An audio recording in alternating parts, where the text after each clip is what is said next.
Hello friends, എല്ലാവർക്കും കാറ്റത്തെ കിളിക്കൂടിന്റെ നാളത്തെ episode റിവ്യൂയിലേക്ക് സ്വാഗതം. ഈ റിവ്യൂ നിങ്ങൾക്ക് ഇഷ്ടമായെങ്കിൽ ലൈക്ക് ചെയ്തും സബ്സ്ക്രൈബ് ചെയ്തും സപ്പോർട്ട് ചെയ്യണേ.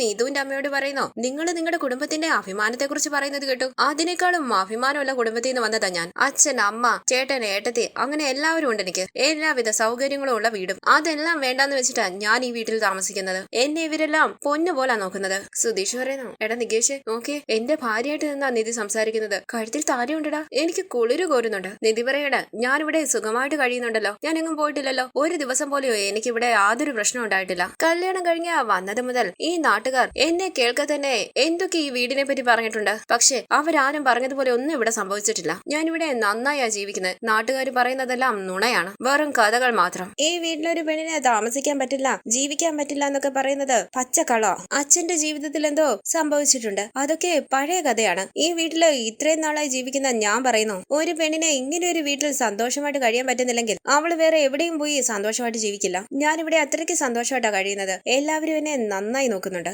ഇത് കേട്ട് നീതുവിന്റെ അമ്മ പറയുകയാണ്, നോക്ക്, നീ ഇവിടെ സുഖമായിട്ട് ജീവിക്കുന്നുണ്ടായിരിക്കും, പക്ഷെ എന്റെ മോളെ ഇങ്ങോട്ട് പറഞ്ഞു വിടാൻ പറ്റില്ല. അപ്പൊ നിധി പറയുന്നു, നിങ്ങൾ നിങ്ങളുടെ മകളെ ഇങ്ങോട്ട് പറഞ്ഞു വിടുകയോ പറഞ്ഞു വിടാതിരിക്കുകയോ ചെയ്യുക, അതല്ല ഇവിടുത്തെ പ്രശ്നം. ഈ വീടിനെ പറ്റി മോശമായി പറയരുത്. ഈ വീട് ഇങ്ങനെയുള്ളതാണ് നിങ്ങളുടെ പ്രശ്നമെന്നൊന്നും പറയരുത്. എന്ത് ഞാൻ സുധീഷിനെ കല്യാണം കഴിച്ച് ഈ വീട്ടിലേക്ക് വന്നോ അപ്പോഴേ ഈ നാട്ടുകാർ പറഞ്ഞതെല്ലാം നുണയായി. ഇത് കേട്ട് സന്തോഷത്തോടുകൂടി നിധിയെ തന്നെ നോക്കി നിൽക്കുന്ന സുധീഷിന്റെ ദേഹത്തേക്ക് പൂക്കൾ വീഴുന്നത് പോലെ തോന്നുകയാണ്. സുഭാഷും ഹരീഷും നികേഷും ഭാസ്കരനും എല്ലാം സന്തോഷത്തോടുകൂടി നിൽക്കുമ്പോൾ നിധി പറയുന്നു, നിങ്ങൾക്ക് നിങ്ങളുടെ മകളെ ഇവിടെ കല്യാണം കഴിപ്പിച്ച് വിടാൻ സമ്മതമല്ലെങ്കിൽ, അവൾ ഇവിടെ ജീവിക്കുന്നത് ഇഷ്ടമല്ലെങ്കിൽ നിങ്ങൾ നിങ്ങളുടെ മകളെ പറഞ്ഞു മനസ്സിലാക്കുക. അല്ലാതെ കല്യാണം കഴിപ്പിച്ചു കൊടുക്കാത്തതിന് ഈ വീടാണ് കാരണമെന്നൊന്നും പറയണ്ട. നിങ്ങൾ നിങ്ങളുടെ മോളെ ഹരീഷിന് കല്യാണം കഴിപ്പിച്ചു കൊടുത്താൽ ഹരീഷ് നിങ്ങളുടെ മകളെ പൊന്നുപോലെ നോക്കും. സുഭാഷ് ഏട്ടൻ സ്വന്തം അനിയത്തിയെ പോലെ കാണും. നികേഷ് ഏട്ടത്തി എന്ന് വിളിച്ച് ജീവൻ കൊടുക്കും. എന്തിന്? ഇപ്പൊ നിങ്ങളെ വഴക്ക് പറഞ്ഞ സുധീഷ് പോലും നിങ്ങളുടെ മകൾ ഇവിടെ വന്നാൽ പൊന്നുപോലെ നോക്കും. ഇതുപോലെ ഒരു വീട്ടില് നിങ്ങളുടെ മകൾ ജീവിക്കണമെന്ന് ആഗ്രഹിക്കുന്നതിൽ എന്ത് തെറ്റാ ഉള്ളത്? നിങ്ങൾക്കത് ഇഷ്ടമല്ലെങ്കിൽ അത് നിങ്ങളുടെ പ്രശ്നമാണ്. നിങ്ങളുടെ വീട്ടിലിരുന്ന നിങ്ങൾ സംസാരിക്കേണ്ട കാര്യം. ഇവിടെ വന്ന് എന്തിനാ ബഹളം വെക്കുന്നത്? നിങ്ങൾ എന്താ പറഞ്ഞത്? ഈ നാട്ടില് ഇതിനേക്കാളും മോശപ്പെട്ട വീടില്ലെന്നല്ലേ?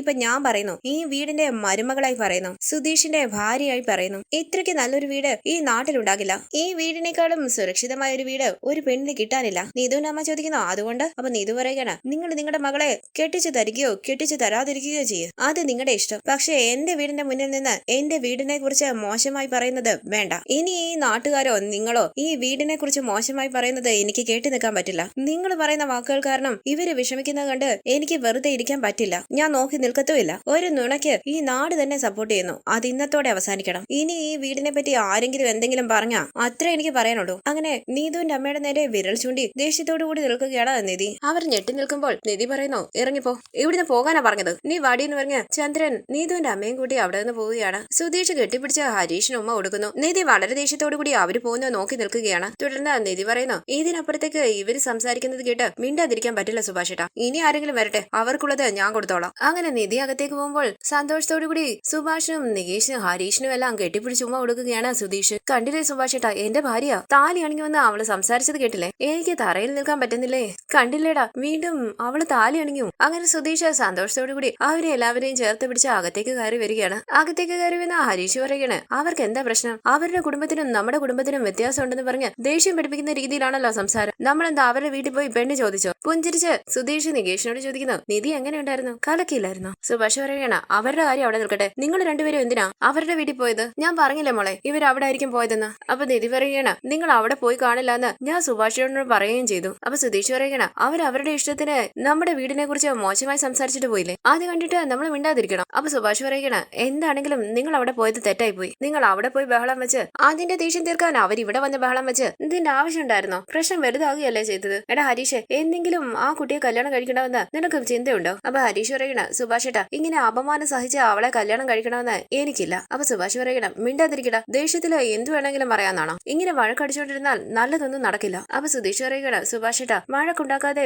ഒഴിഞ്ഞു മാറിപ്പോയാൽ ഇവര് തലേ കയറിയിരിക്കും. ഞങ്ങൾ ചെയ്തതാ ശരി. നിധി തൂക്കിയില്ലേ? അപ്പൊ സുഭാഷ് പറയുകയാണ്, അതേ മോളെ, മോള് വന്ന് അങ്ങനെയൊക്കെ പറഞ്ഞപ്പോൾ ഞാൻ ഞെട്ടിപ്പോയി. അപ്പൊ നിധി പറയുകയാണ്, എപ്പോ നോക്കിയാലും ഈ വീട്ടിൽ സ്ത്രീകൾ വാഴില്ല എന്ന് പറഞ്ഞുകൊണ്ടിരിക്കും. അതിന്റെ അർത്ഥം എന്താ? ഞാനൊരു പെണ്ണല്ലേ? ഞാൻ ഈ വീട്ടിലല്ലേ താമസിക്കുന്നേ? അതവർക്ക് പറഞ്ഞു കൊടുക്കണ്ടേ? അപ്പൊ നികേഷ് പറയണ, ഏട്ടത്തിയിൽ പറയുന്നതെല്ലാം കേട്ടാ അവർക്കൊന്നും മറുപടി ഇല്ലാതായി പോയി. പോയിന്റ് ആയിട്ടല്ലേ ഏട്ടത്തി പറഞ്ഞത്? തലതുണിച്ച് പോയത് കണ്ടില്ലേ? അപ്പൊ സുധീഷ് പറയണ, നിധി ആ താലി കയ്യിലേക്ക് എടുത്ത് സംസാരിച്ചത് കണ്ടില്ലേ? അത് സൂപ്പർ ആയിരുന്നു. പെട്ടെന്ന് ആ താലിയിലേക്ക് ഒന്ന് നോക്കിയിട്ട് നിധി താലി ഊരുകയാണ്. ഇത് കണ്ട് ഞെട്ടി സുധീഷ് ചോദിക്കുന്നു, നിധി എന്തിനാ ഇപ്പൊ താലി ഊരുന്നത്? എല്ലാവരും ടെൻഷനോടുകൂടി നിധിയെ നോക്കുകയാണ്. സുധീഷ് പറയുന്നു, നിധി താലി അടിക്കല്ലേ, പറയുന്നത് കേക്ക്. താലിയുമായി സുധീഷിന്റെ അരികിലേക്ക് വന്ന കയ്യിലേക്ക് കൊടുത്തോണ്ട് നിധി പറയുന്നു, സൂക്ഷിച്ചു വെച്ചോ. ഇത് കണ്ട് എല്ലാവരും വിഷമത്തോടുകൂടി നിൽക്കുമ്പോൾ നിധി അകത്തേക്ക് പോവുകയാണ്. പെട്ടെന്ന് താലിയും പിടിച്ച് പൊട്ടിച്ചിരിച്ച് സുഭാഷും നികേഷും ഹരീഷിനും എല്ലാം കെട്ടിപ്പിടിച്ച് ഉമ്മ കൊടുത്ത് ഡാൻസ് ചെയ്യുകയാണ് സുധീഷ്. നികേഷ് ചോദിക്കുന്നു, സുധീഷൻ എന്തേ ചെയ്യുന്നത്? സുധീഷൻ ഈ മനസ്സിലായില്ലേ? ഏട്ടത്തി താലി അഴിച്ചു തന്നിട്ടാ പോയത്. അപ്പൊ സുധീഷ് പറയുകയാണ്, ആയിക്കോട്ടെടാ, പക്ഷെ ഈ വീട്ടിലൊരു പ്രശ്നം വന്നപ്പോൾ താലി അടിങ്ങ് എന്റെ ഭാര്യയായിട്ട് പോയി നിന്നത് കണ്ടില്ലേ? അതാടാ പ്രധാനം. പുറത്തുനിന്ന് അവൾ എന്തൊക്കെയാ പറഞ്ഞത്? ഞാൻ ഈ വീടിന്റെ മരുമകളാണെന്ന് പറഞ്ഞു, ഈ സുധീഷിന്റെ ഭാര്യയാണെന്ന് പറഞ്ഞു. ഇതിൽ കൂടുതൽ എന്താടാ വേണ്ടത്? എന്റെ ഈ ഫീലിംഗ് നിങ്ങൾക്ക് പറഞ്ഞാൽ മനസ്സിലാകില്ല. അങ്ങനെ താലിയും പിടിച്ച് ഡാൻസും കളിച്ച് അകത്തേക്ക് പോവുകയാണ് സുധീഷ്. ഇത് കണ്ട് കണ്ണു തള്ളി നോക്കി നിൽക്കുകയാണ് സുഭാഷ്, നികേഷ്, ഹരീഷും. തുടർന്ന് അഖിലും നീതുവും കൂടി അടി ഉണ്ടാക്കുകയാണ്. കയ്യിൽ കിട്ടുന്നതെല്ലാം എടുത്ത് അഖിലിന്റെ നേരെ വലിച്ചെറിയുകയാണ് നീതു. ഓട്ടോയിൽ വീട്ടിലേക്ക് വരുന്ന ചന്ദ്രനും ഭാര്യയും കാണുകയാണ് പാത്രങ്ങളൊക്കെ പുറത്തേക്ക് വരുന്നതായി. പാത്രങ്ങൾ ഓരോന്നോരോന്നായി അവരുടെ മുന്നിലേക്ക് വന്ന് വീഴുകയാണ്. അകത്തേക്ക് കയറി വന്ന അമ്മ അവരെ വഴക്ക് പറയുകയാണ്. നീതു ചോദിക്കുന്നു, എന്റെ ദേഹത്ത് കൈവച്ചാൽ ഞാൻ വെറുതെ ഇരിക്കില്ല, ഒരടിക്ക് 4 അടിയായി തിരിച്ചു കൊടുത്തിരിക്കും. എടി അവൻ അടിച്ചാൽ നീ തിരിച്ചടിക്കുമെന്ന് അമ്മ ചോദിക്കുമ്പോൾ നീതു ചോദിക്കുകയാണ്, തിരിച്ചടിച്ചാൽ എന്താ? അവനല്ലേ ആദ്യം അടിച്ചത്, ആദ്യം അവനോട് തന്നെ പോയി ചോദിക്കുക. അടി വാങ്ങിട്ട് വെറുതെ നിൽക്കണമെന്നാണോ പറയുന്നത്? അതൊന്നും എന്നെ കൊണ്ട് പറ്റില്ല. അഖിൽ ചോദിക്കുന്നു, ഞാനെന്താ നിന്നെ വെറുതെ വേണോ അടിച്ചേ? 2 റൗഡികൾ നീ കാരണം വീട്ടിൽ കയറി വന്ന എന്നെ തല്ലിയില്ലേ? നിന്നെ ഞാൻ കൊന്നുകളെ. അപ്പൊ നീതു പറയണ, കൊല്ലും, എന്റെ ദേഹത്ത് നിന്ന് കൈ വെക്ക്, അപ്പൊ അറിയ ഈ നീതു ആരാണെന്ന്. എന്ത് ചെയ്യുന്ന അഖിൽ ചോദിക്കുമ്പോൾ നീതു വീണ്ടും അഖിലിനെ തല്ലുകയാണ്. അഖിലും നീതുവിനെ തല്ലുന്നു. പറഞ്ഞ കേക്കില്ലെന്ന് ചോദിച്ച അമ്മ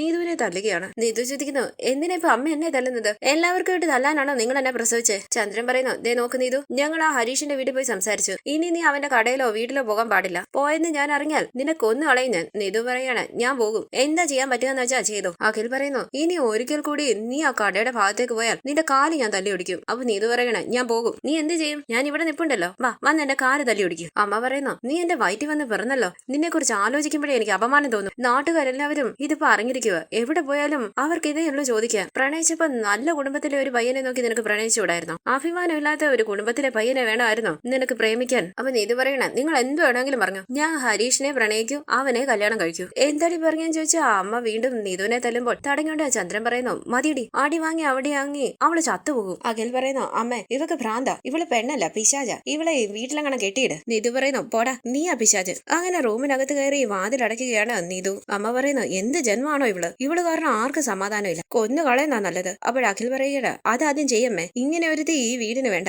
അങ്ങനെ ദേഷ്യത്തോടു കൂടി അഖിൽ പുറത്തേക്ക് പോവുകയാണ്. ചന്ദ്രൻ ചോദിക്കുന്നു, എന്താടി ഇതെല്ലാം? തുടർന്ന് സുധീഷും നികേഷും നിധിയും ലൂഡോ കളിച്ചോണ്ടിരിക്കുമ്പോൾ ഹരീഷ് അവിടേക്ക് വരികയാണ്. ഹരീഷിനെയും കളിക്കാനായി വിളിക്കുന്നു. ഹരീഷ് ചോദിക്കുന്നു, സുധീഷേട്ടന് വേറെ ജോലിയൊന്നുമില്ലേ? ഓ ഞാൻ മറന്നുപോയി, സുധീഷേട്ടന് ഇപ്പൊ ജോലിയില്ലല്ലോ. ചിരിച്ചുകൊണ്ട് നിധി പറയുന്നു, ഹരീഷേ വാ ഇരിക്ക് കളിക്കാം. നിധിയുടെ വാക്ക് കേട്ട് ഹരീഷും അവരുടെ ഒപ്പം കളിക്കാനായി ഇരിക്കുകയാണ്. സുധീഷ് പതിയെ നികേഷിനോട് ബീച്ചിൽ പോകുന്ന കാര്യം പറയുകയാണ്. നിധിയോട് ആ കാര്യം പറയാനായും പറയുന്നു. തുടർന്ന് നികേഷും സുധീഷും കൂടെ ബീച്ചിലേക്ക് പോകുന്ന കാര്യം നിധിയോട് പറയുമ്പോൾ നിധി സന്തോഷത്തോടു കൂടി നമുക്ക് പോകാന്ന് പറയുകയാണ്. ഇത് കേട്ട് സന്തോഷത്തോടു കൂടി ഇരിക്കുകയാണ് എല്ലാവരും. അവിടേക്ക് വന്ന സുഭാഷിനോടും ബീച്ചിലേക്ക് പോകുന്ന കാര്യം പറയുകയാണ്. സുഭാഷും സന്തോഷത്തോടു കൂടി സമ്മതിക്കുകയാണ്. ഹരീഷ് വരുന്നില്ല എന്ന് പറയുമ്പോൾ കാരണം ചോദിക്കുകയാണ് അവർ. ഒരു ഡെലിവറി ഉണ്ട്, അത് കൊടുക്കണമെന്ന് ഹരീഷ് പറയുമ്പോൾ ഇന്ന് ഞായറാഴ്ചയല്ലേ, ഇന്ന് എന്ത് ഡെലിവറിയാണെന്ന് സുധീഷ് ചോദിക്കുന്നു. അപ്പൊ ഹരീഷ് പറയുകയാണ്, സൺഡേയിലല്ലേ കുടുംബമായി എല്ലാവരും പുറത്തു പോകുന്നത്, അതിന് വണ്ടി വേണ്ടേ? ഞാൻ കടയിലേക്ക് പോവാ, നിങ്ങൾ എല്ലാവരും കൂടി പോയിട്ട് വാ. ഇത് കേട്ട് നികേഷ് പറയുന്നു, ശരി നിങ്ങൾ സംസാരിച്ചൊരു തീരുമാനം എടുക്കുക, ഞാൻ പോയി റെഡി ആവട്ടെ. അങ്ങനെ നികേഷ് അകത്തേക്ക് പോകുമ്പോൾ സുധീഷ് പറയണ, എടാ എല്ലാവരും പോലെ നീയും കൂടി വാ. അപ്പൊ സുഭാഷ് പറയണ,